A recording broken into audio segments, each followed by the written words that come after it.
Tanto io lo so, tornerò sempre in Abruzzo, si torna sempre dove si è stati bene, si torna sempre dove il paesaggio è conforto per lo spirito, si torna sempre dove i luoghi diventano amici, pronti a colloquiare della loro immensa bellezza.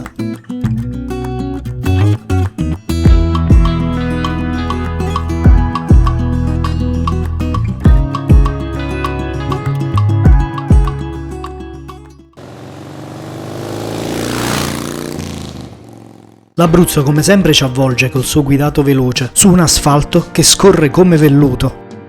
Continuo a viaggiare in moto per l'inatteso, perché quando non programmi hai sempre spazio per la meraviglia. Così capita di imbatterci a Rocca Scalegna, un castello su uno spierone di roccia, con alle spalle la maestosa Maiella.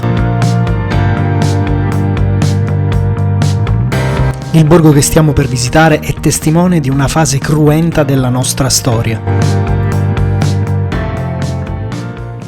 Chi mi conosce lo sa che io ho sempre avuto un'attrazione per i borghi fantasmi e i borghi disabitati. Siamo alla scoperta del borgo di Gessopalena. Il fulcro antico di questo borgo fu raso a suolo dalle milizie tedesche nel dicembre del 1943. La popolazione scappò e trovò riparo nelle zone limitrofe e soltanto la brigata Maiella continuò l'estrema lotta. Spettatore del tempo immutato, mi sento così qui a Gessopalena, uno spettatore del tempo immutato. E questa è la parabola di questo luogo: distruzione, resistenza, rinascita.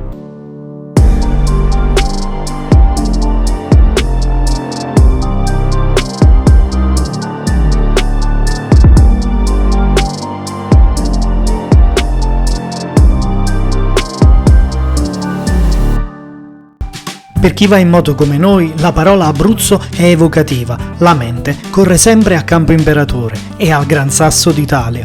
Sul nostro cammino pianure alluvionali, antichi ghiacciai ormai scomparsi e questa piana enorme, il nostro piccolo Tibet.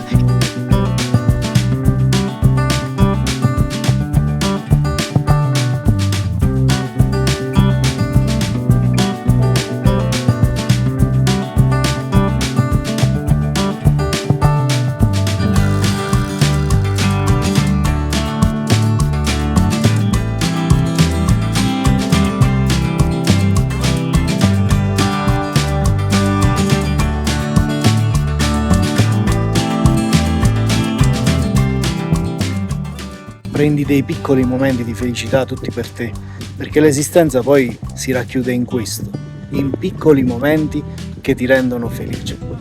E io oggi sono felice. Siamo a settembre, c'è già un po' di neve sulle montagne e fa freschetto. Comunque non è un rapinatore, No, seriale. È Salvatore Mecca. L'architetto più grande del mondo sarà sempre madre natura. Il nostro cammino prosegue verso Sulmona.